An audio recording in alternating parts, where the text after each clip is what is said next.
So, this time I actually did remember to turn on my mic instead of having to wait 30 minutes. So, in this case, I did say yesterday that I was going to stream again, and I tried my best to do it. So, here I am. This is not going over the fact that I actually felt like complete shit today. I was able to sleep, let's see, it was pretty late after the stream yesterday. I stayed awake for 2 hours.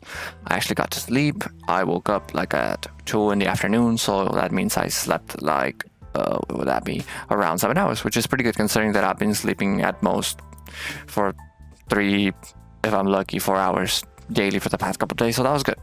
I ended up eating something after I woke up, and then I played some Overwatch with a couple of friends, and I was gonna do other things, basically the things that I promised. Well, I didn't promise them, so that's why I have no problems with not having done them. I was gonna make the social media accounts for Twitch. I was gonna do as well, I was gonna edit some of the previous streams since they are not viewable anymore on Twitch, and a couple of other things. But as I was saying previously, I just ended up feeling like, I don't know, my head was hurting quite a lot. I got some pretty bad headaches. So I told myself, you know what, I'm gonna rest for 10 minutes, then I'll be back to doing all of this. I ended up falling asleep. I woke up 30 minutes later, and I thought to myself, you know what, I'm still feeling kind of bad. I'll sleep a little bit more, and I ended up sleeping for 3 hours after that. Then after that, a couple of family members came by, and the day just went by, and I was still feeling kind of bad, so I just didn't work. I did get a couple of concepts a little bit more ironed out.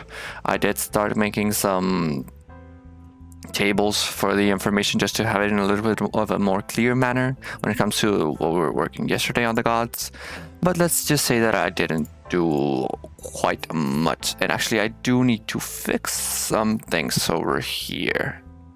Let me just fix this. I forgot to change the title actually, so let me just do that real quick. Not doing my homework, since I was supposed to do a lot of things for the not doing my homework, D&D world building. Yep, let me change that, since I did forget to change the title before I ended up streaming. I totally forgot about that, but I was fixing a couple of things. So basically, let me change scenes as well to this. I hope this shows what let's see. I didn't even check that. Oh, no, it didn't. Let me just check that real quick. Exactly what document is that? Let me just change it real quick to the one that I'm currently looking at right now. So it should be, it doesn't have a name, so it should be Word document 1. Let me put that up. Okay, there we go. So this is what we were working on yesterday, some of the gods and this and that and whatever. The things that I did end up changing, I didn't change them here. I used this as a draft for the things that I changed. I ended up going with the thing of the 2 separate gods, and yep, I don't have a name for them yet, but to have a way to differentiate them within my head, I left one as the Cold Embrace, being the god of death who comes to you when you accept the fact that you have died, and the other one I just wrote it as the Hunter. I have to plan more things with that one, but basically that's the kind of guy, the god of death, who will come for you if you try to escape from that fate. And that's where, well, his hunt begins, or something like that. I have to work on that much more. Also, other than that, let's see, did I end up writing? Nope. Was there something else? Actually, also, for the God of Knowledge, I am also going to separate, not exactly God of Knowledge to be separated into 2 parts. It's basically that there are 2 kinds of knowledge. It is the basic knowledge from those akin to, let's say, librarians, researchers, and such. And then there's a forbidden knowledge of the world that one should not look and try to find, because, well, yeah, there's a reason for that. There's a bunch of knowledge that the common folk should not know. And of course, there's a god that should be dedicated to gathering that sort of knowledge for those who are want to risk a little bit more of themselves for that. Also, other than that, I forgot to add the octopus race for the races document that I had.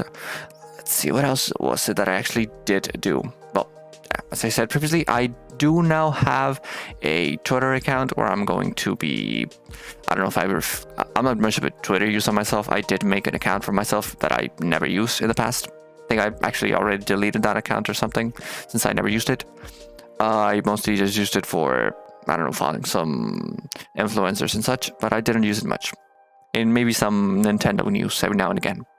But yeah, I did make a Twitter account. It's basically the same name as this channel, but you can search for it with, I think it was at Tipicaru DM. So that's just the way I wrote it. So like you can know it's for the DM guy who is basically doesn't do shit as he was supposed to. Other than that, I did create the YouTube channels. I didn't post anything on them since I didn't get the time to actually edit the videos, since as I was talking with some of y'all yesterday, he told me that it might be a better idea to shorten them, since there's a bunch of information that might be needed and some other parts that not really. So I made two channels. One is where I'm just gonna dump the whole bod. Just if anybody has specific things that they want to look at, I'm just gonna dump the whole bod into it. And then I'm gonna do another one where I might try to shorten the bots to some degree. I'm not exactly how much I am going to edit them down, and if I am even going to add like special edits into them, since I am not that knowledgeable when it comes to editing and such. And other than this, I did end up getting another, not exactly a god, but I did get to think of another deity, quote unquote. As I was saying previously, I do want for there to be somebody who takes the charge of taking the souls once they perish.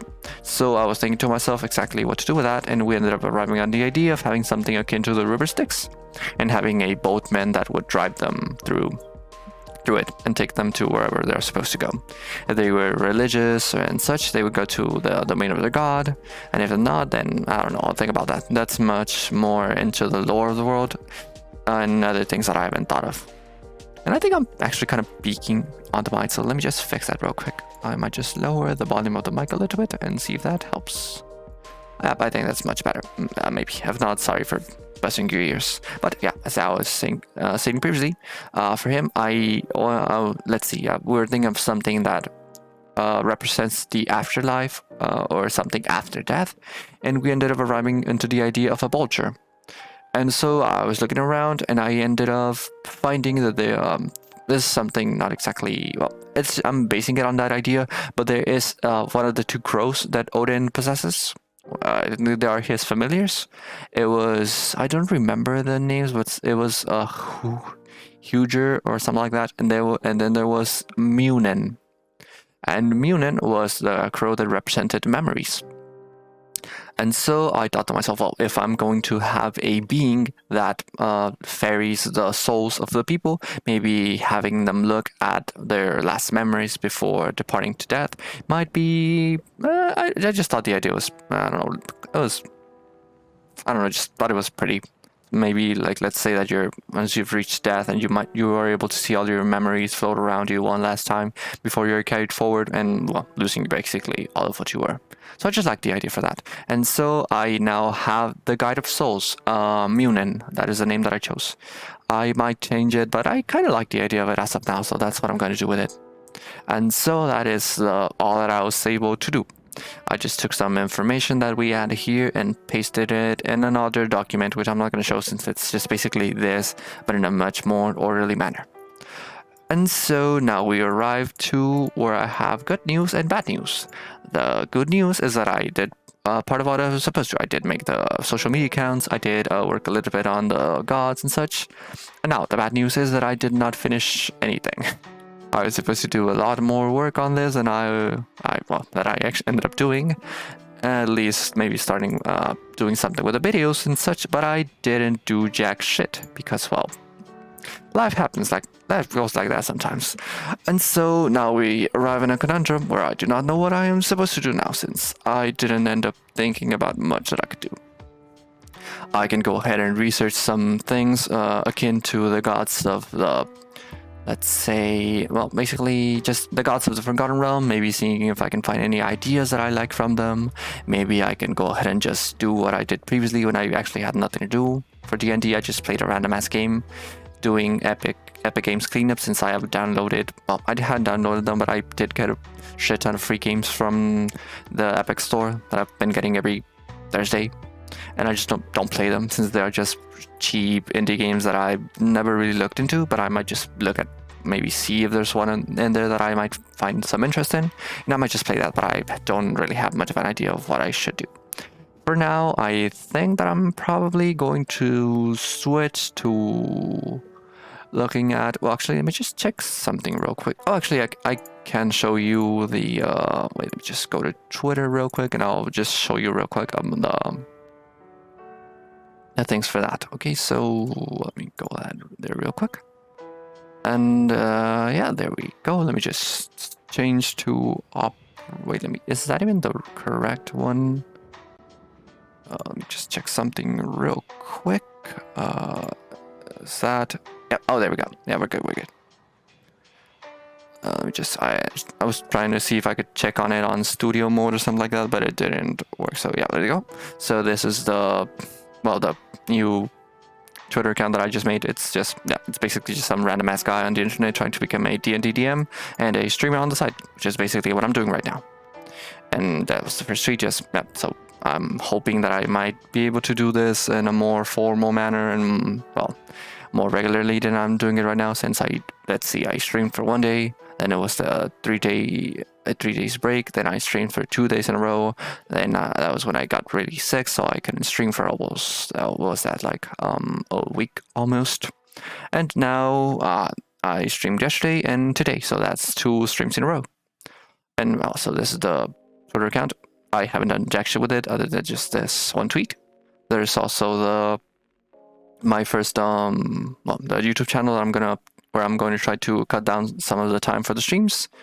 And yeah, so basically this is a channel where I'm going to post basically videos about the world, maybe scripted content if I feel like actually there's something worth me doing in that case. And yeah, for those of you wondering, I do not use this account for almost anything, but I did end up giving 1 subscription to this channel right here. That is my favorite VTuber. And yeah, I'm that kind of guy who watches anime and VTubers also, just context for anybody who's wondering. And so other than this, we also have the other channel, which is the one for bots. So it's the same background. I just did end up changing this one. Which in this is going to be Tipicaru bots, which is where I'm going to put all the BODs for everything that I end up doing. So I'm just going to basically throw everything here, and after a while, I'll edit it down and put it on this other channel. So yeah, that's basically what I did, other than what I was supposed to. So now it's where I tell myself, what exactly should I be doing now? If there is actually somebody watching and they have any suggestions, if you want to see me work on something specifically, if you have any questions about my world, if you have any suggestions, or if you want to see me play a random ass game, just go ahead and say it. For now, I'll probably just think about what I'm supposed to do and look at some other things while I do that. Actually, first I'm just going to move to the other Word document and actually add the octopus people for now. Let me just do that real quick while I can. Let me see where exactly. I don't even remember where I put the files for that. I kind of did have them separately, but I don't remember exactly where I have all of the documents for this. It should be races. Here we go. And let me go down over here. Actually, I still have... Actually, looking back on it, I do have a lot of things pending for the races. I don't have the information on the Aasimars. I am still missing quite a lot when it comes to the animal folk, since I do have to give stats to most of the races and adding a shit ton of races actually. Since as of now I just have the turtle, the tabaxis, the haragons, the listermen, and subspecies for those. For the bird people, the arakokra, the owlin, the kankus, and some other animal-like races, being the minotaurs, centaurs, which aren't really supposed to be in this category, but I just added them because they were similar, and the loxodon. But I'll have to look into just later on. Okay, here we go. The aquatic beings. So it was the mermaids, the mermen, the tritons, and octopus people. Just because. Octopus people.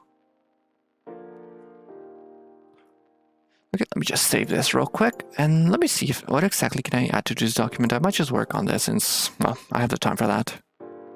Let's see, anything here that might be worth changing. Wait, let me just move this as well.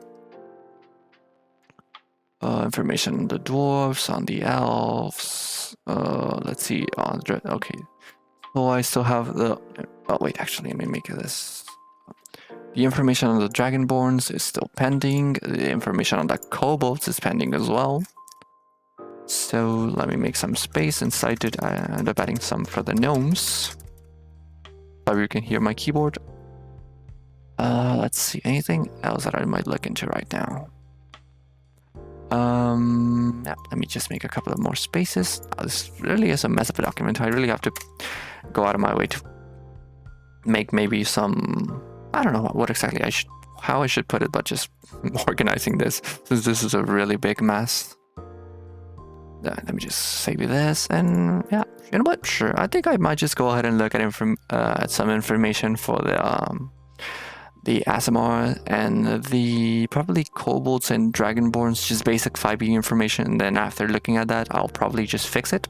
Well, not exactly fix it, but changing it in a way that will be more akin to what I expect from my world. So let me just look into that real quick. Let me see if I can find any page that shows information on that. Oh, can you actually see the document? Oh no, this is the gods one. Yeah, were you seeing the one previously or not? Let me just.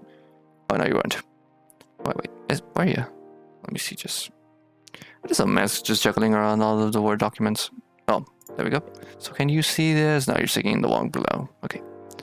Then I'll probably just look and see if I can find some of that information. And then we'll look into that real quick. Let's see. This is the races. It's on the Wikidot, so it might be yeah, sure. Let's see. Is there any information on the Aasimars that I can find real quick? Let's see. It's no, this is from the basic player's handbook, so no, that's not what I'm looking for. Rising from the last one. That's not that either. Let's see. Oh, there we go. Monsters of the Multiverse. I think this is where I will find it. The Aasimar. Let's see. Is there any good information on them? Oh, there's a shit ton of races for them. Let's see. Let's go a little bit. Yeah, I think I might use this. That might be good. Let's see. So that's Aasimars. Let me just check if I can find some information on the kobolds and the Dragonborn. Wait, that's Aarakocra. That's the wrong one. Let's see. So that's the Aasimar. Is there any information on the Dragonborn? That should be over here at the top.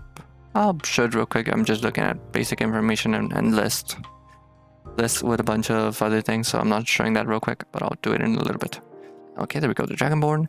And now let me just look for the kobolds and see if I can find those. Let's see. Nope, that's Hobgoblin, the Kenku. There we go, kobold. Okay, there we go. Dragonborns and the kobolds. There we go.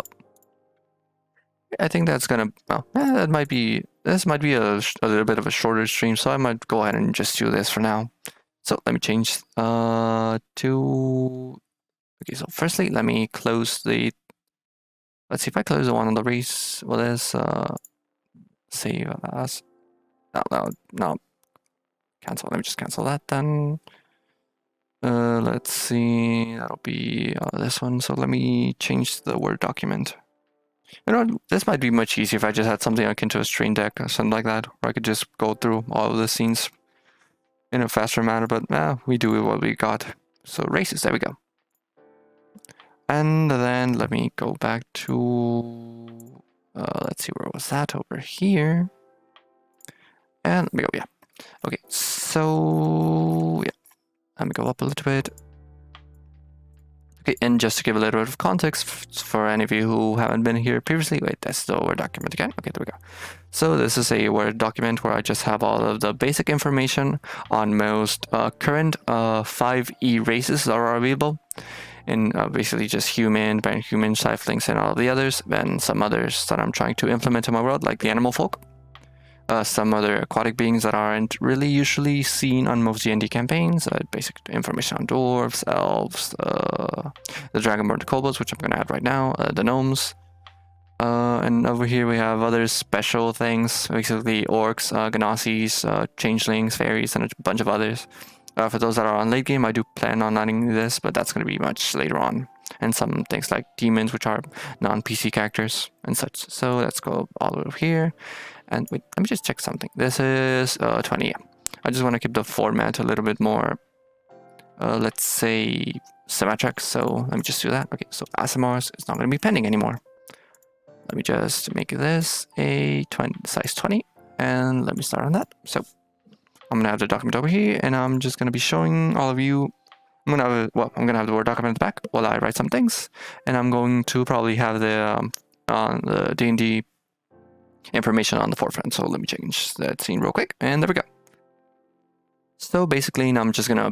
Oh, this is two things. It's basic information for anybody who does not know much about a specific races. I am going to do this as well for myself, since there are a couple of details that might be important that I do not know when it comes to some races, and basically just me filling time. So basically, if you enjoy this kind of thing, well, go ahead. If you don't, well, I'm just going to be talking to myself, reading a bunch of things, and adding it to a Word document. So yeah, you have to bear with that in mind for a while. So let's see. So let's start with the Aasimars. So the Aasimars bear with their soul the light of the heavens. They are descended from humans with a touch of the power of Mount Celestia, the divine realm. Of many lawful good deities, Aasimar are born to serve as champions of the gods, their birth hailed and blessed events. They are a people of otherworldly visages with luminous features that reveal their celestial heritage. So just one thing about the way that I am going to do things is that I am taking some information from a bunch of let's say other worlds as a whole. I am taking information from Basic 5e, from other modules and such, and I am applying it to the vision that I have to my world. So I do plan on taking a bunch of things, but it might just be, let's say, the shell of it. And after some time, I will modify a bunch of things. I will add a bunch of other things. In the case of the Aasimars, as of now, I do not have a clear idea of what I am going to do with my celestial, quote-unquote, realm. That is something that I have to look into later on when I get more into the lore of the world building. Well, of course, also this looking at the race and such is part of the world building, but I meant it in a more literal sense, the way the world was built with all of the cosmos taking into account. So as of now, I'm just going to look at the races, and I'm going to look into that later on. But things such as Mount Celestia and such are things that I will take into account, but might be completely different when it is finally applied to my world. So I'm going to continue with it. Okay, so celestial champions, Aasimars are placed in the world to serve as guardians of law and good. Their patrons expect them to strike at evil, lead by example, and further cause of justice. From an early age, an Aasimar receives visions and guidance from celestial entities via dreams. These dreams help shape an Aasimar, granting a sense of destiny and a desire for righteousness. Sorry about that as well. That is something that yeah, that is something that's going to happen quite a lot. I do have chronic hiccups, so sorry for that. And you can laugh at it if you want. It's kind of funny when you hear it for a long time. So yeah, just placing that out there. So where was I? Kind of lost my train of thought there. Let's see. Where even was I? Oh, there we go. From an early age, an Aasimar receives visions of guidance. No, I read that right. These dreams help shape an Aasimar, granting a sense of... Yeah, there we go. I did read that. Let's see. Each Aasimar can count a specific celestial agent of the gods as a guide. This entity is typically a Deva, an angel who acts as a messenger to the mortal world. So let's see. What exactly from here can I take to apply to the basic Aasimar information for my world? I'm just basically going to copy and paste a bunch of this information and get a little bit of a closer dive later on. So basically, I'm just going to take what I find useful here. Let's see. So I'll take this. Yeah, I'm not really sure about taking that thing about Mount Celestia. I'm probably not going to take that. So let me start copying this into the document. Let's see. That's going to be a copy and a paste. Let's see what else. The divine realm of many lawful gods and deities. Yeah, I can skip that as well. Aasimars are born to serve as champions of the gods. Their birth hailed as blessed events. That's a little bit of information that it's not that useful, so I'll just skip on that as well. There are people of otherworldly visage with luminous features that reveal their celestial heritage. That's pretty on the nose when you look at them, so let's keep that as well. Okay, so let's see. Back on the celestial champions. replace in the patron spectrum to strike an evil. That's nothing new as well on that. From the okay, actually, this might be a good thing to add. This might help people when it comes to creating the type of Aasimar that they might be interested in playing. Maybe they can add into their backstory that their certain god gave them some specific, let's say, specific visions within their dreams, which cause them to be the way they are, or something along those lines. I just want to have a little bit of, let's say, diversity when it comes to the kind of things that I want to allow the players to add to their backstory. So that might be a good idea. Let me just add that real quick. And then let's move on. An Aasimar can count. I'll skip this as well. So, hidden wanderers. While Aasimar are strident foes of evil, they typically prefer to keep a low profile. An Aasimar inevitably draws the attention of evil cultists, fiends, and other enemies of God, all of whom would be eager to strike down a celestial champion if they had the chance to. I'll skip that as well. When traveling, Aasimar prefer hoods, closed helms, and other gear that allows them to conceal their identities. They nevertheless have no compunction with striking openly at evil. The secrecy they desire is never worth endangering the innocent. So that's probably going to be a little bit hard considering that they have this fucking big ass wings. Which are, like, from what I can remember, they do have quite the wingspan, so that might be a little bit harder to hide on plain sight, just basically. But there's not really anything here that I might need, so I'll probably just skip this as well. Let's see, an Aasimar guides. An Aasimar, except for one who has turned to evil, has a link to an angelic being. That being, usually a Deba, provides guidance to the Aasimar. Through this connection, functions only in dreams. As such, the guidance is not a direct command or a simple spoken word. Instead, the Aasimar receives visions, prophecies, and feelings. So yes, that's a tad bit of good information that I might add. Let's go and add that as well.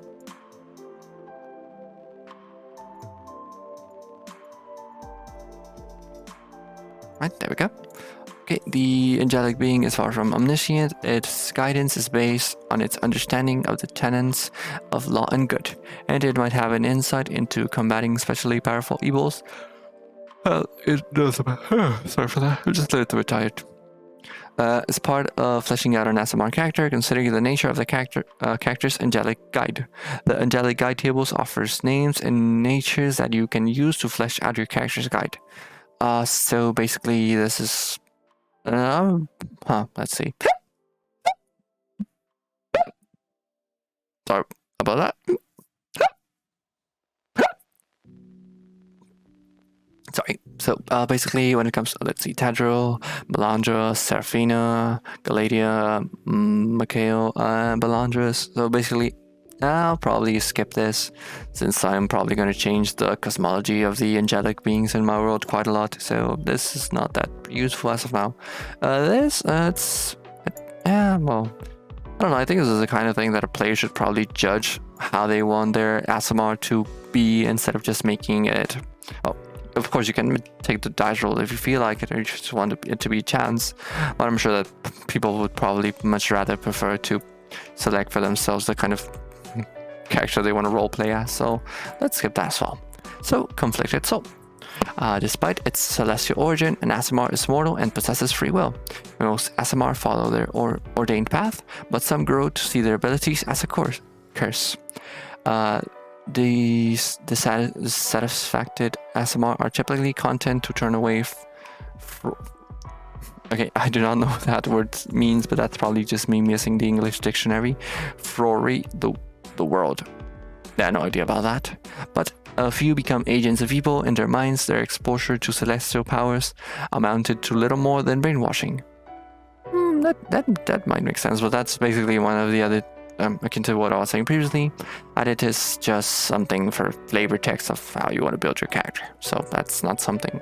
This is good to keep in mind, but that's the kind of thing that as a DM, if they have any troubles with the way they want to build their character, I can just suggest something like this. I don't have to specifically write it out, so let's go then. Evil Aasimar make deadly foes. The radiant power they once commanded becomes corrupted into a horrid, draining magic, and their angelic guides abandon them. Even Aasimar, wholly dedicated to good, sometimes feel torn between two worlds. The angels that guide them see the world from a distant perch. And Aasimar, who wishes to stop and help a town recover from a drought, might be told by an angelic guide to push forward on a greater quest. To a distant angel, saving a few commoners might pale in comparison to defeating cult of Orcus. And Aasimar's guide is wise but not infallible. Oh, that makes sense.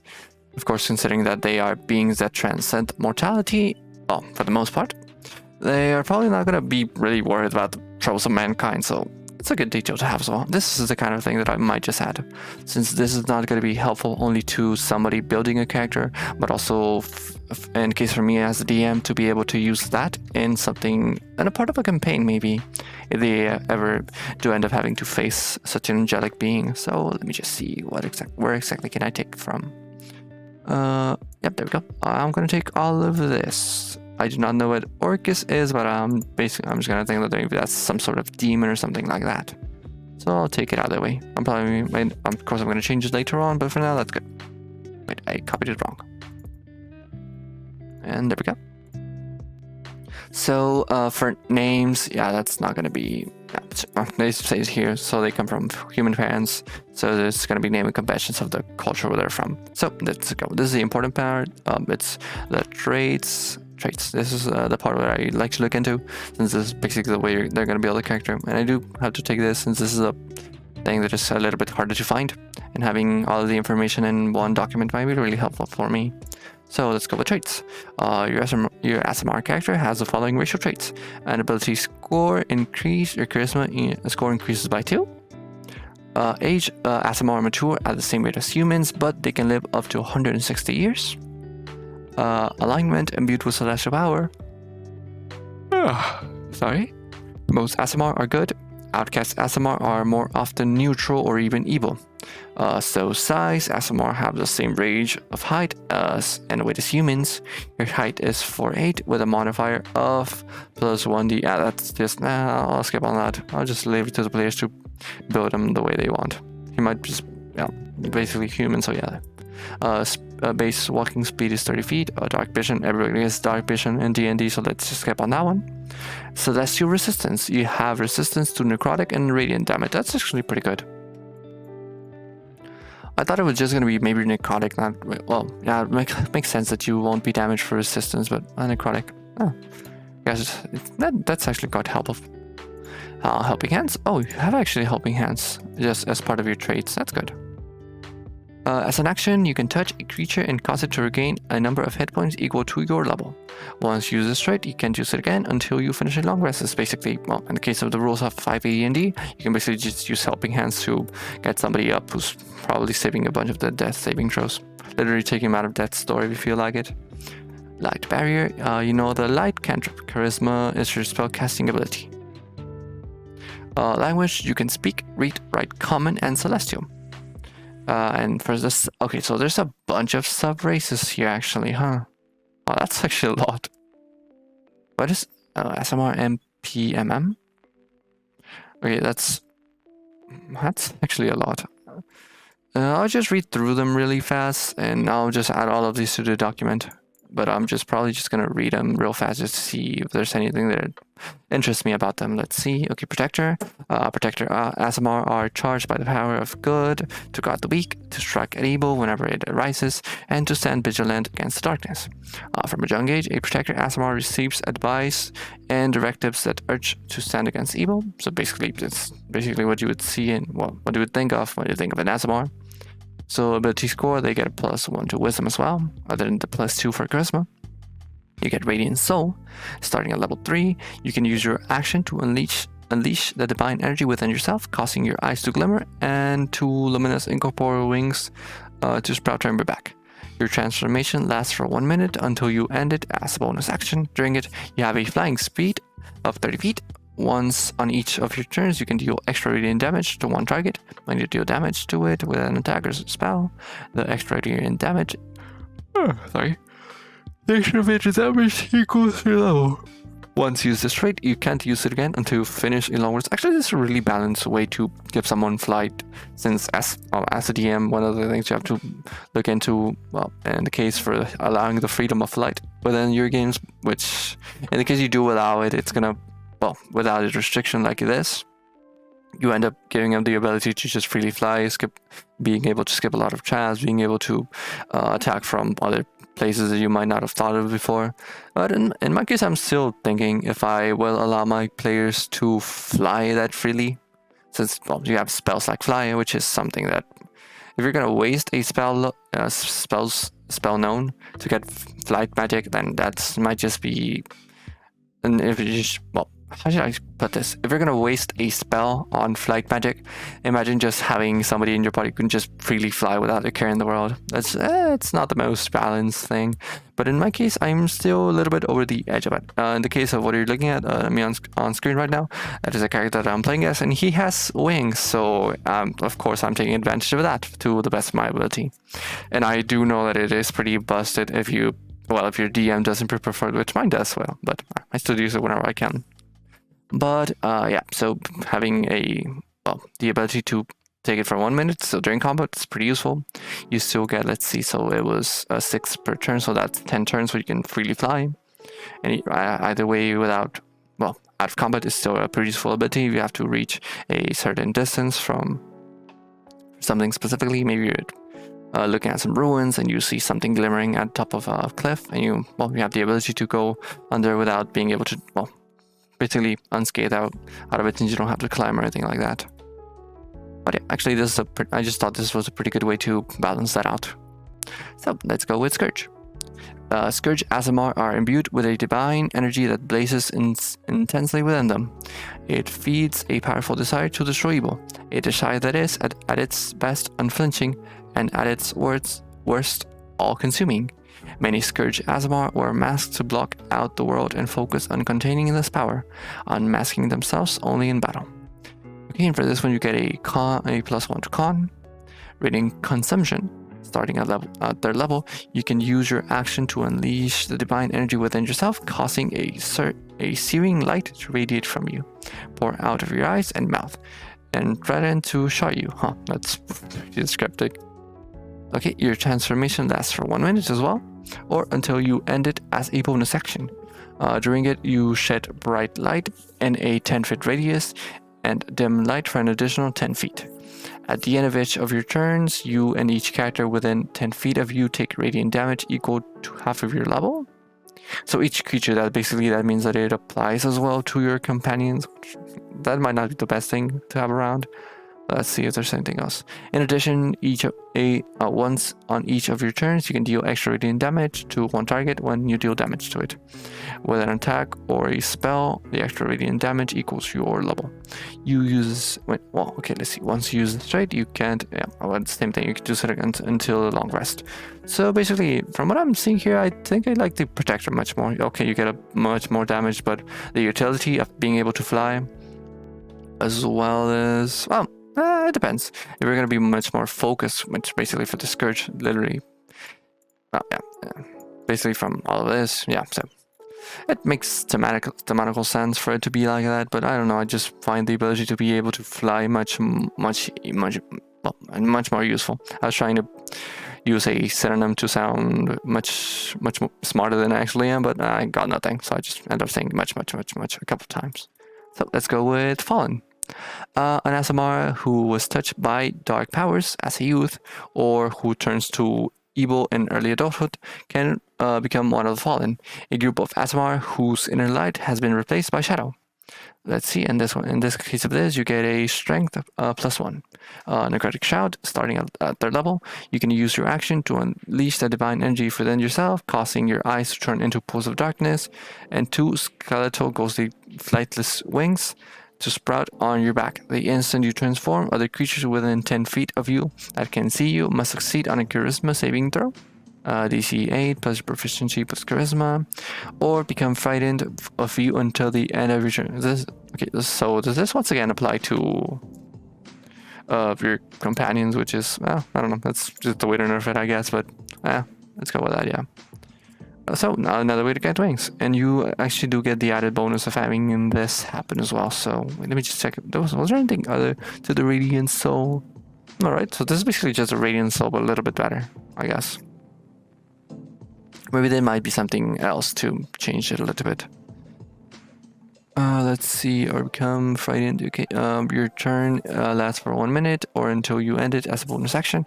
During it, once you, yep, same thing, extra necrotic damage. So it doesn't specify how much flight you have it up. Suppose it's just the basic 30 feet. But so it's just a little bit better than the Radiant Soul. I suppose having darker powers makes it just a little bit stronger. But man. But fighting, it's useful, but it's not the best of the abilities. But having an extra is still pretty good.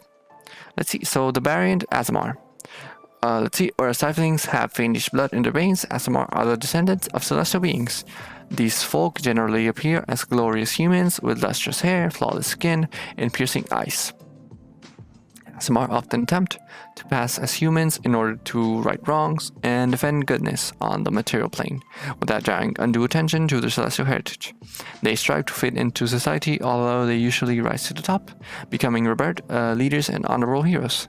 You might also decide to use the Aasimar as a counterpoint to the Tiefling race.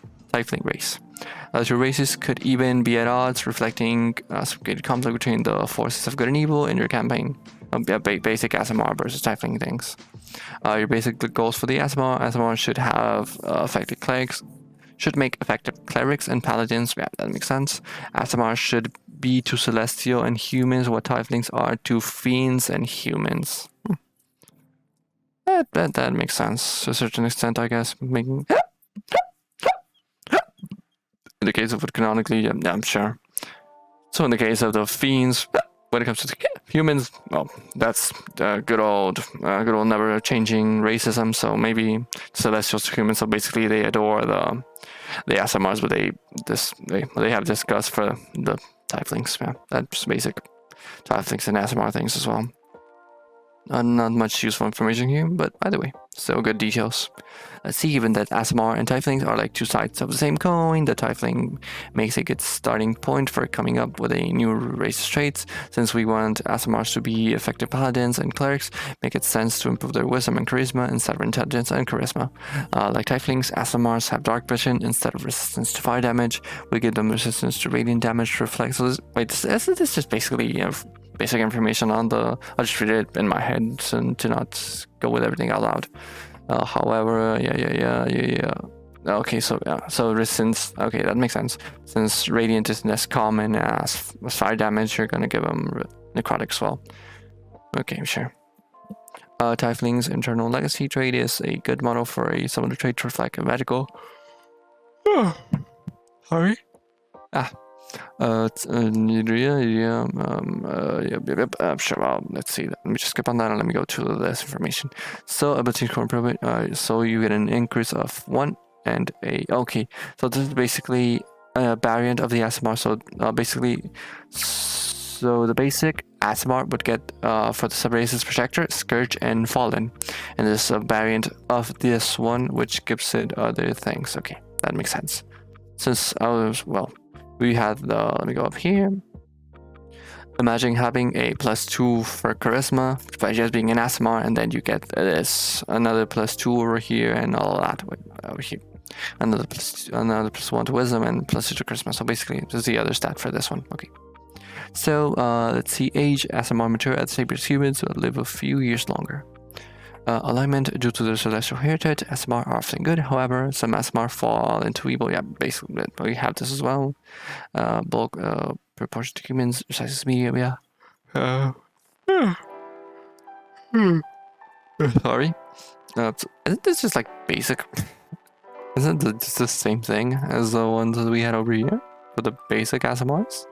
You know, the light cantrip. Oh, you can cast lesser restoration. This is the only thing that I've seen different. Is that they get lesser restoration, and you have daylight on level 3. So it's basically the same thing, right? Let me just check real quick. So charisma so that one the other one says a little bit over 100 years. You're a medium-sized creature. You have 30 feet of movement. So it's basically I'm not seeing many differences between the variant Aasimar and the basic Aasimar. But sure. Dungeon Master's Guide. Okay, so the Aasimar MPMM. What exactly does that mean? I do not know really, but sure. Whereas descended from a celestial being or infused with heavenly power, Aasimars are mortals who carry a spark of the upper planes within their souls. They can fan. Sorry. Where was I? Oh yeah, they can fan the spark to bring light, ease wounds, and unleash the fury of the heavens. Aasimar can arise among any population of mortals. They resemble their parents, but they live for up to 160. But we got that as well. So that's your heritage. Yeah. The Aasimar Celestial feature table has examples you can use or use as inspiration to create your own. So a dusting of metallic, wider, so that's just what they would look like. So let's skip all that. Okay, so this, wait, MPMM. This acronym sounds familiar for some reason. I don't know, but so it's basically this. Oh wait, no, they do have more things. Wait, let me check that. So that's what ability score your choice by 2. Okay, so this is a little bit just more of to be a little more customizable. Sorry, by 1 or 3 ability scores of your choice increased by 1. Okay, so small and medium. I don't really think they should be categorized as small, since small creatures are actually really small. There we go. What? They just had it again. Celestial resistance, we do, yeah, we check that. Cardigan Radiant, Dark Vision, everybody has a Dark Vision. You get Dark Vision, the elves gets Dark Vision, the fucking dog on the street gets fucking Dark Vision, D&D. That's basic part of D&D. Just humans for being shitty. Well, they can get a lot of other stats and feats, so yeah, that's the way to balance that. Let's see, Light Bearer, you know the Light Cantrip? Yeah, we had that as well. Celestial Revelation, once you reach 3rd level, you can choose one of the Revelations options below. Thereafter, you can use a bonus action to unleash Celestial Energy, so that's basically just what we saw previously. So it's basically this. So I guess instead of giving it as a sub-race, they basically just change it so that this is a sort of revelation. So basically, I do not need... Oh, is it Monsters of the... Oh, no, it's Monsters of the Multiverse. I thought it was that, but no. Okay, so I'm basically just gonna take... So basically, the Baron Aasimar doesn't change much. Like, it literally doesn't change anything. It might add lesser restoration. Wait, do these ones have lesser restoration as well? No, they have healing hands. So I'll just take all of this, since the other sub-races aren't that really... Well, from here to the bottom, it's not really that important. I didn't see much of a reason to have that. So it might just be from other books, I think. Yeah. So yeah. This one is from Dungeon Master's Guide, Mordecai. Yeah, Master of the Multiverse. And this one is just from the Dungeons Master Guide. This one is from Bolos, and this one is from... Well, I suppose that one is from Bolos then. Yep. So let me just copy that into the document, and that means we are basically done with the Aasimars. I might have... Well, considering that they are humans... Well, fuck, I copied more than I should have. Let me just check. Let me change that real quick. Okay, there we go. So basically, just to give myself a recap of the Aasimars, they are beings of human descent, well, of celestial descent, born from humans. They have the ability to sprout wings or become induced by rage to be even stronger, or just succumb to evil and get cooler wings. Well, edgier wings, not cooler. That just saying cooler doesn't really apply, since that's from person to person kind of thing. So other than that, I thought that there might be some more lore surrounding them, but it doesn't seem like it. I want to get maybe some reference to the hierarchy, where they stand when it comes to the celestial plane, which, of course, they aren't that high up, but at the very least, maybe having some other information on them. So, yeah, that's basically going to be it. I'm just going to, let's see, let me just fix this a little bit. I'm just going to fix the Word document while I write some things. Basically just... Sorry, separating some things that I do find to be important. So basically, I'm just gonna make some things, the traits bold, and I'm gonna make them a little bit larger. Just for the Word document to not be that, let's say, without a format as a whole.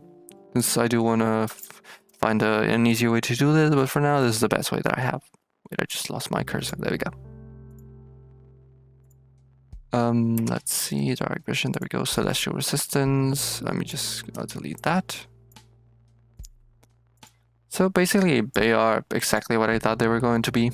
I was expecting that they might be a little one or two plot hooks that I might be able to have, but they're just basic. I don't know, from what I read, it just seemed like a basic bitch kind of character. And of course, if you're gonna, well, the best way that you can subvert the expectations of a Aasimar character is making it evil, but even that is a little bit, I don't know, a little bit too on the nose as well. Instead of something that has been done quite a lot. But, sure. There's still a lot of things you could do with it, so, yeah.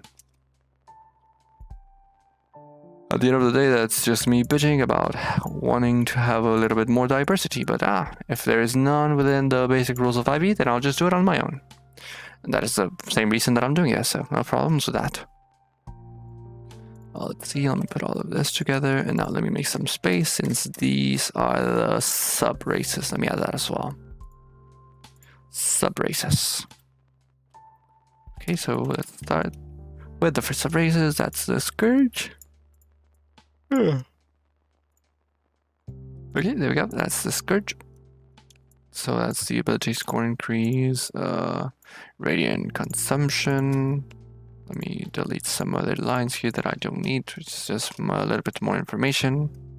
And we have the Fallen. Okay, as well, ability score increase. Necrotic Shout.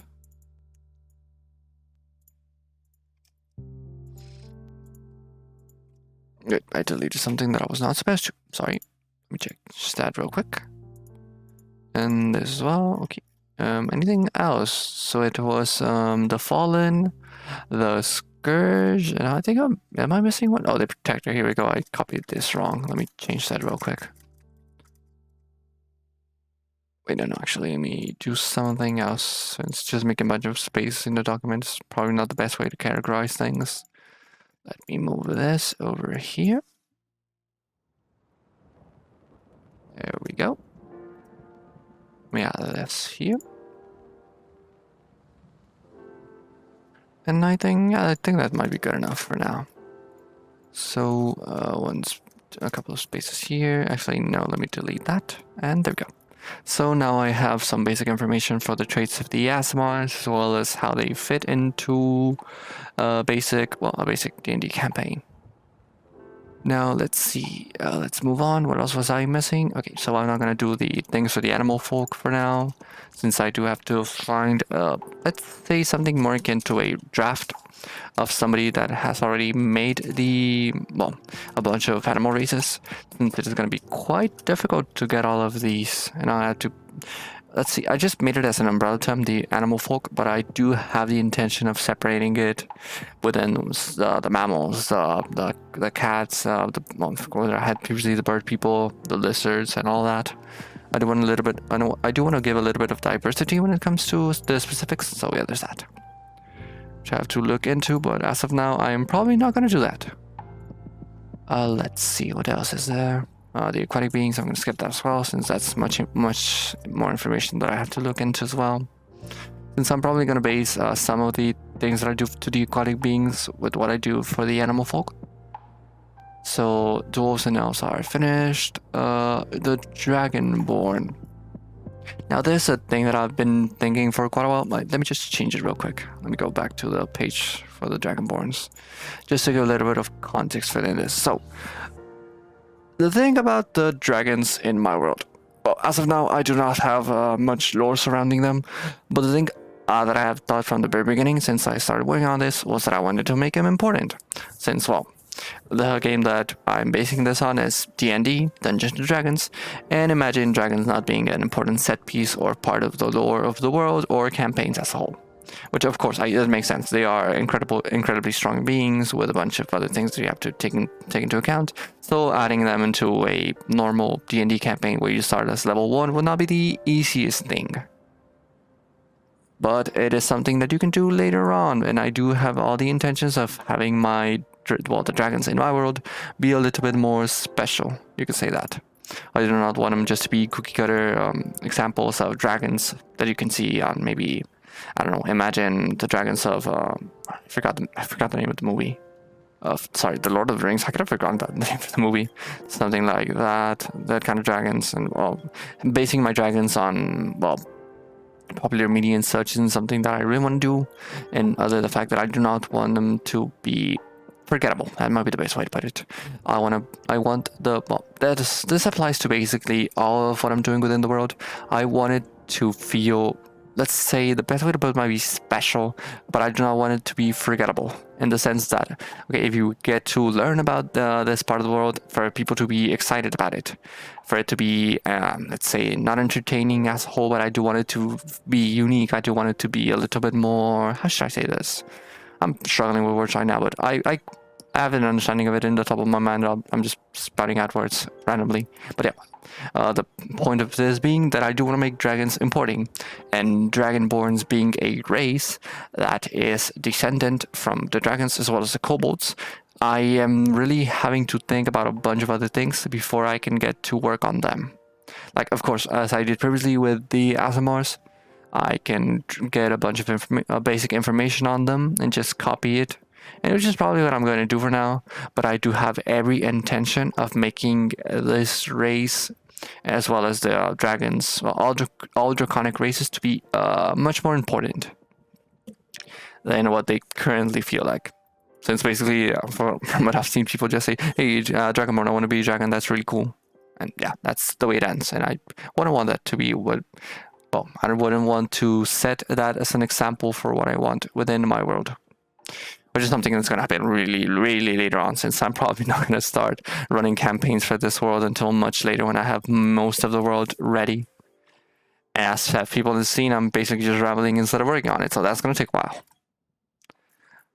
But let's see. So basically, on the information that I have currently for dragons, I do have much more information on dragons that I did have for the Aasimar, since I just thought that they were a pretty basic race. Well, dragons aren't that much different, but there are a couple of things that you have to know about the dragons. So basically, they are the basic chromatic dragons, there are the metallic dragons, and apparently there are gem dragons, which I didn't know that. Let me just look into that real quick. Sorry, since I did not know that. Well, that's well, it's Gem Dragonborn, so there should be gem dragons. I might look into that later on, because I did not know about that.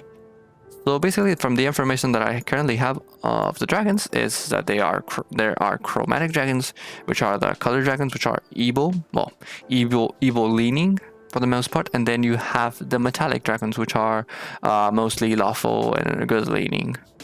And those come from two different dragons that exist within the world of the Forgotten Realms. Those being Bahamut, which is the good dragon, the good metallic dragon, which is kind of like the god of the metallic dragons, I think. And then there's Tiamat, the well, I was gonna say queen of dragons, but basically the god of the chromatic dragons, which is basically a 5-headed dragon.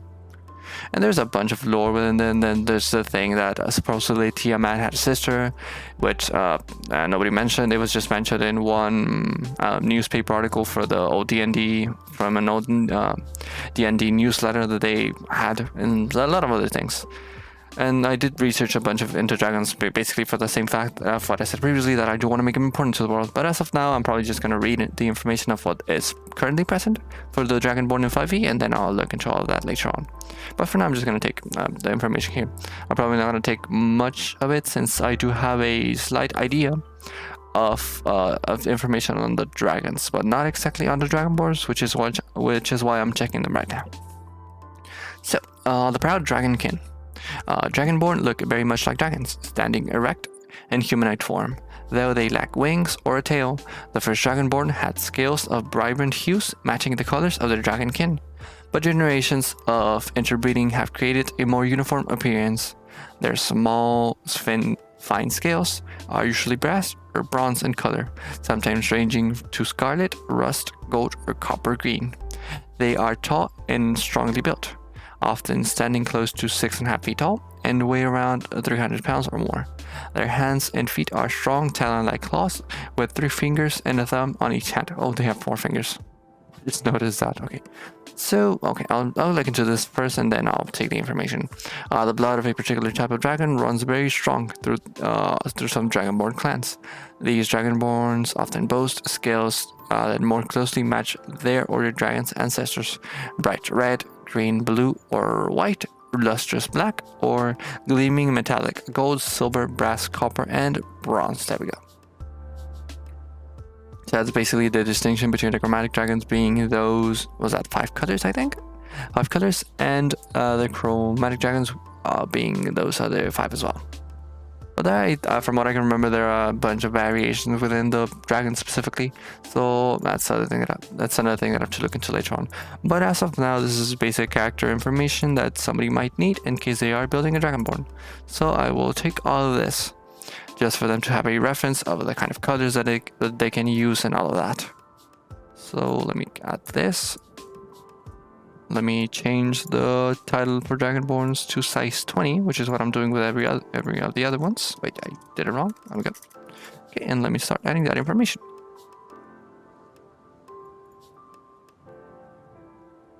Right, we're good with that. So, self-sufficient clans. To any Dragonborn, the clan is more important than life itself. Dragonborn owe their devotion and respect to their clan above all else. Even the gods each Dragonborn conducts reflects on the honor of his or her clan, and bringing dishonor to the clan can result in expulsion or exile. Each Dragonborn knows his or her station and duties within the clan, and honor demanding maintaining the bounds of that position. A continual drive for self-improvement reflects the self-sufficiency of the race as a whole. Dragonborn value skill and excellence in all endeavors. They hate to fail and they push themselves to extreme effort before they give up on something. The Dragonborn holds mastery of a particular skill as a lifetime goal. Members of the other races who share the same commitment find it easy to earn the respect of a Dragonborn. Though all Dragonborn strive to be self-sufficient, they recognize that help is something needed in difficult situations. But the best source for such help is the clan. And when a clan needs help, it turns to another Dragonborn clan before seeking aid from other races, or even from the gods. Actually, this is information that I knew nothing about, so this is something that I am probably going to take. I'm probably just going to take all of it. Of course, when I'm going to look at the document later on, I'm probably going to cut a little bit. I'm just going to end up taking some keywords for it, and the other things that are just extra details, I might just leave them at. But for now, it is basic information that is pretty useful, considering that this can help characterize your character. Or maybe even if you have Dragonborns within the story as a whole, you might be able to flesh out some of the clans, that they belong to.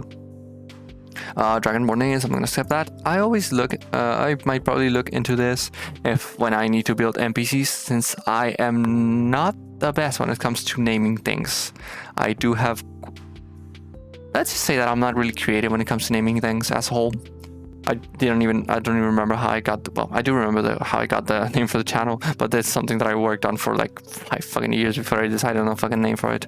So yeah, I'm not the best when it comes to names. So yeah, I'll look into this later on. I'm probably not going to copy this into the document as a whole, but I will look into it if I ever do need any kind of reference for names. So now let's go to the traits. Your draconic heritage manifests in a variety of traits you share with other Dragonborn. Let's see, your ability score increase. Let's see, so you have a +2 to strength and a +1 to charisma. Let's see, age. Young Dragonborn grow quickly. They walk hours after hatching, attain the size and development of a 10-year-old human child by the age of 3, and reach adulthood by 15, and they live to be around 80 years. Okay. Alignment. Dragonborn tend to extremes, making a conscious choice for one side or the other in the cosmic war between gods and evil. Yeah, okay, so they have Aasimar and Tiamat respectively, as I was saying previously. Both of their gods, one being absolutely evil and one being absolutely, righteous, in a sense. Most Dragonborn are good, but those who side with Tiamat can be terrible villains. Yep. Let's see. So for size, Dragonborn are taller and heavier than humans. Yep, I saw that previously as well. And the speed, of course, is 30. And now we go to the Draconic Ancestry, which makes them a little bit more special than other races. You have Draconic Ancestry. Choose one type of dragon from the Draconic Ancestry table, and you're giving them their breath weapon and a resistance of the dragon type. So you have black, blue. Let's see, black is acidic, blue is lightning, brass is fire, bronze is lightning, copper is acid, gold is fire. Huh? I didn't think. Well, so there's 3 for fire, huh? 2 for lightning, 2 for cold. Okay. So green for poison, red for fire, silver for cold, and white for cold. Okay, and their breath weapon, let's see. So that is a 5 by 30 feet line, a 15 feet cone. Okay, so that, so the ones at the bottom are con saves and the ones at the top are dex saves. So it might be a good idea just to choose that depending on exactly what you're aiming for when it comes to dealing damage. Let's see if you're gonna have a con save. That might be. Well, no, I was thinking backwards. I was thinking maybe you're building something into a paladin or barbarian. You might choose the con, but no, it works backwards. It's not your con. That's for you to be able to avoid it. Let's see. You can use your action to breath weapon. You can use your action to exhale destructive energy. Your Draconic Ancestry determines. Yeah, we get that. Type. Yeah, and your breath weapon. Each character in the area of exaltation must make a saving throw, the type which is determined by your Draconic Ancestry. Okay, so the DC will be 8 plus Constitution modifier. Okay, so that's where you need to have the con, and a dex depending on that one. So that's where having con might be a little bit better, so the ones at the bottom might be useful in the case you're going for something like what I was saying previously, maybe a paladin or such. Let's see, your proficiency bonus. A creature takes 2d6 damage on a failed save and half as much on successful, which is usually how it works for saves of such. The damage increases to 3d6 at level 6, 4d6 at level 11, and 5d6 at 16th. After you use your breath weapon, you can use it again until you complete a short or long rest. And at least you can get it back in a short rest, which is pretty good. Damage resistance. You have resistance for the same type, you forget that. And for the languages, of course, you can speak, read, and write both Common and Draconic. Let's see, Draconic is thought to be one of the oldest languages and is often used in the study of magic. The language sounds harsh to most other creatures and includes numerous hard consonants and sibilants. That's just basic information that... Actually, now that I think about it, I do need to think about that as well. Exactly upon which language am I going to write quote-unquote the ancient magic of the world if I do decide to have some of that. I'll have to think on that as well. It was good reading that. Because now I have another thing to add to my bucket list of things that I have to do. So let's go with Dragonborn variant. Dragon Bloods. Dragon Bloods possess long tails and a knack for social manipulation. They remember the days when they were once mighty conquerors. A Dragon Blood uses the Dragonborn traits in the player's handbook, with the following traits replacing the ability score and damage resistant traits. Okay, so intelligence is 2 and charisma is 1. So you're trading your con for intelligence, right? Let me just check it out real quick. Oh wait, do it. There we go. Yeah, a strength for intelligence. So you get dark. Oh, you get dark. Wait, are you finally a fucking race that doesn't get dark vision? Thank God, finally. Okay, so now I know of 2 races that don't get dark vision. So it's the humans and the Dragonborn. That's good to know. I do think kobolds do get dark vision, probably. So at least that's something good. Finally, a fucking race in D&D that doesn't get dark vision. But this variant does get it, so at least that's something. And in darkness, as if it were, I can turn all these shades of grey. Vengeful Assault. When you take damage from a creature in range of a weapon you are wielding, you can use your reaction to make an attack with the weapon against the creature. Once you use this trait, you can't do so again until you finish her. So that's basically... there was a feat that would let you do this, but... what was it again? No, wait, no, that's Sentinel, but that's for movement. But, it's useful in case you want to finish something off, but Well, it's just one hit. Well, it's the same for the breath weapons as well. So I was thinking what might be more. Oh no, actually, I do think the breath weapons still might be better considering the fact that they're on a wider area, so you might be able to damage more people. Of course, you do have to take a save, and this might well, as well as not guaranteed damage, and they might just be able to wait. Let me read it again.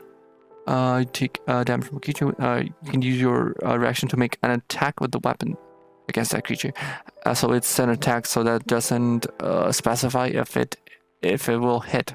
So you still have the chance to miss it. And as, in the case of the breath weapon, you might still be able to at least get half of the damage, or maybe 1/4 if they're resistant. But that's just the way I'm reading it. It might not be like that, but that's just how I interpret it. Okay, so there we go. The Variant Dragonborn, a chromatic Dragonborn. Dragonborn with a chromatic ancestry claim the raw elemental power of chromatic dragons. The vibrant colors of black, blue, green, red, and white dragons gleam. Yep. So that's just basic information. The raw elemental fury of book. Sure.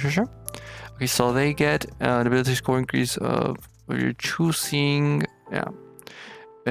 1, 3, so your medium size. Yeah. Okay, so this is basically just okay, so it's pretty much just the same thing, yeah, from what I can see. So it basically gives you a little bit more leeway when it comes to choosing your abilities. But these ones are calculated the same way. Actually, they're a little bit nerfed, since you can get it all the way up to 4. Oh wait, no, it's a 4d10, so it's a little bit better.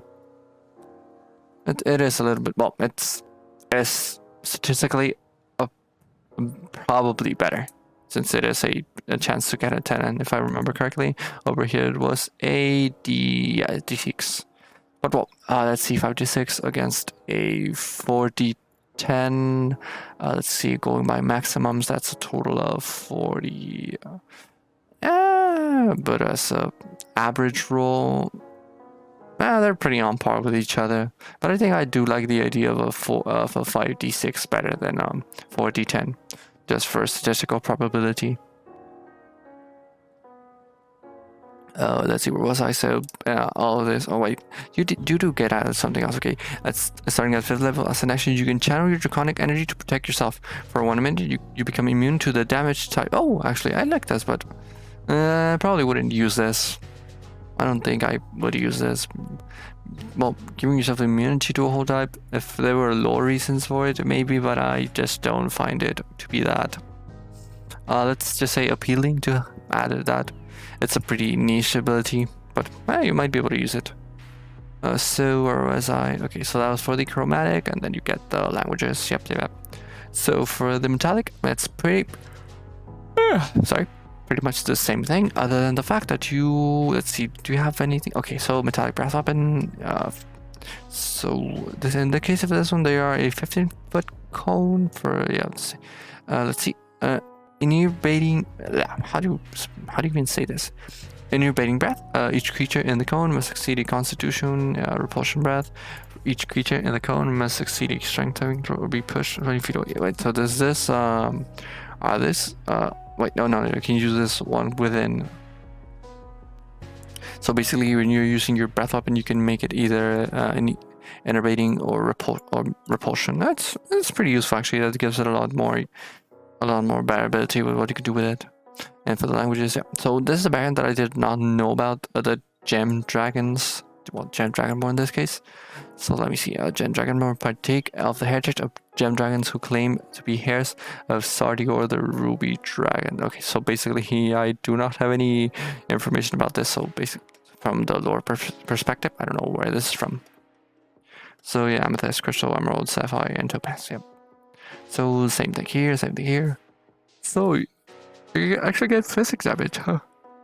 So draconic thunder, physics, radiant, and force. Okay, so this is completely different in that case. So you get the ability for force damage, radiant damage, psychic damage, thunder damage, and necrotic damage. Oh, necrotic, you do get that previously, but for the ones they are pretty different. Let's see. So okay, I get it. So there's more of the psionic kind of dragons. Okay, the ones that are in tune with magic, but are more in tune with the mind and sense of psionics and such. Okay, so let's see. What is the most common? Well, actually, force might be pretty good considering that quite a wide amount of magic takes force damage, so that's pretty good. Let's see, psionic mind. You can send telepathic sorry, English is kind of hard right now. Bleh. I fucking hate you, PH. Telepathic, but there we go, messages to any creature you can see within 30 feet of you. You don't need to share a language with the creature for it to understand these messages, but it must be able to understand at least one language to comprehend them. Wait, that's pretty... Wait. You can send telepathic messages to any creature you see within 20 feet of you. So that's basically just, you get message for free. Oh, that's pretty good. That's really quite useful in a lot of scenarios. So you basically just get message for free. You don't need to share a language. Actually, it might be even better. Don't you, for a message, you actually do need to comprehend the same language. Being able to talk to someone whose language you do not, both of you do not even understand. That's pretty good. You don't need to share a language with the creature for it to understand these messages, but it must be able to understand at least one language to comprehend them. So basically, it's a message but with an automatic translator. That might be... I'm not gonna say broken, since this is more of the kind of ability that you would use for role-playing purposes or lore purposes. But either way, it's a pretty busted ability, in my opinion, basically. Let's see, Gem Flight.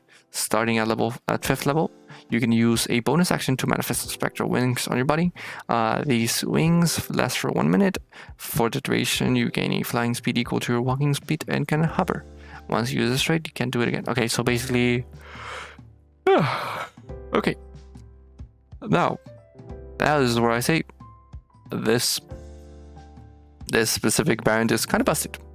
Since you have the ability to talk... Well, basically use the cantrip message for free. And it works as well as a translator. And you also get to fly for a minute. So that's a pretty good. I might have to think about adding... Well, first I need to research the gem dragons before I do anything with this to see what exactly they are. And even if I am going to add them to the world. But other than the fact that you get Psionic Mind and Gem Flight, this is a pretty good race to have. Let's see. So languages you can speak, read, write, common, and any other language that you or DM agrees appropriate. So basically, you don't even have to take Draconic, which is... well, what all of the other ones had, but that makes sense. So for these ones, from which book are they? Is this Wildmount? Is this the book where they're from? Let me just check that all of this is from... Well, it doesn't say, but I suppose all of this is from... Oh, Wildmount. This FTOD, I do not know where this is from, but I suppose these are the books where they come from. Oh, there we go. Fizzbands, Treachery of Dragons. There we go. That's where it's from. So, yeah, I might look into that later on, I guess. Let's see. So, I'm going to take... let's see. I'm going to take... all of this. Also, this little table over here. And this. I'm not going to take the Dragon Bloods. Well, should I? Probably not as of now. I will remember the DXs, but I'm probably not going to have them in my world as of now, since I do not have any information of what exactly they are. As of now, I just know they are... Sorry, Dragonborn with... well, with tails. Let's see. Let me make a little bit more space here. Fuck, I'm getting a shit ton of hiccups. Sorry for that. And then other than this, I am going to... Oh, actually, did I miss this? Oh, I totally missed this one, sorry. Let's see, the Dragonborn variant is the Rabbinite. Rabbinites have no tails and a hardy physique. They remember the days when they were slaves to the... that's some lore right there. To the Dragonblood, as well as the day when they overthrew their masters. A Rabbinite uses the Dragonborn traits in the player's handbook. Yep, sure. Let's skip that. So they have a strength +2 and a con +1. Let's see. You can see in dim light, so dark vision once again, and vengeful assault. when you take damage from a creature in range of a weapon. Oh wait, did I read it? Oh, I read it. Okay, so this is for the Rabbinite, and I didn't read this one for the Dragon Blood. So let me change up. Okay, so forceful presence. Sorry. Let's see. You can use your understanding of creative diplomacy or intimidation to guide a conversation in your favor. You can make a charisma, intimidation, or persuasion check.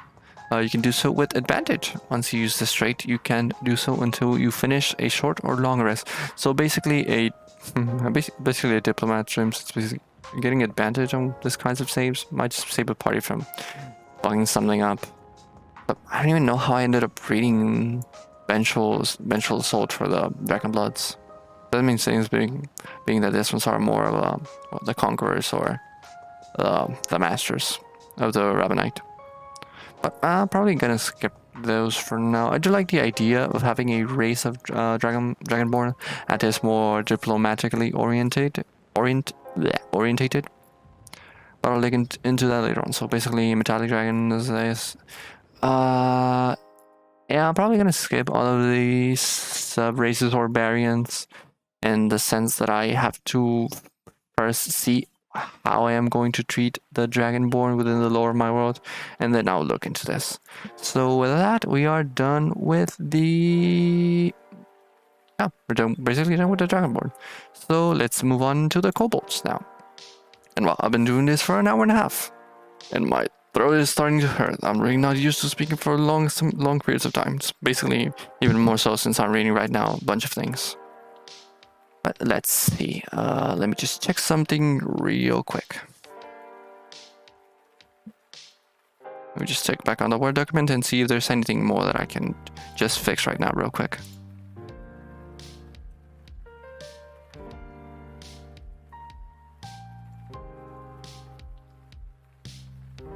Let's see. Let me change this into a 20. And while thinking back on it, this might be, well, I didn't do much as a whole, but I think going through 2 races and making a little bit of an explanation of how the way I want to use my mode might be good enough, since my throat is actually starting to hurt quite a lot for some reason. And adding that with my stomach that is fucking killing me on the inside, and my head that I'm, well, getting some headaches right now, might be a good idea to cut it off for now. And yeah, I'm just noticing that my voice is starting to sound a little bit strange, so yeah, I might just give myself a little break right here. So yeah, I think this is probably where I'm gonna end it for today. If anybody was looking at it and everybody sorry, English is hard. If anybody came by and watched this, thank you very much. And I guess this is where I will say goodbye. So thank you very much, ladies and gentlemen, and have a good night. See you all later on if I actually do end up deciding to stream tomorrow, which I will have to look into that. But good night, everybody.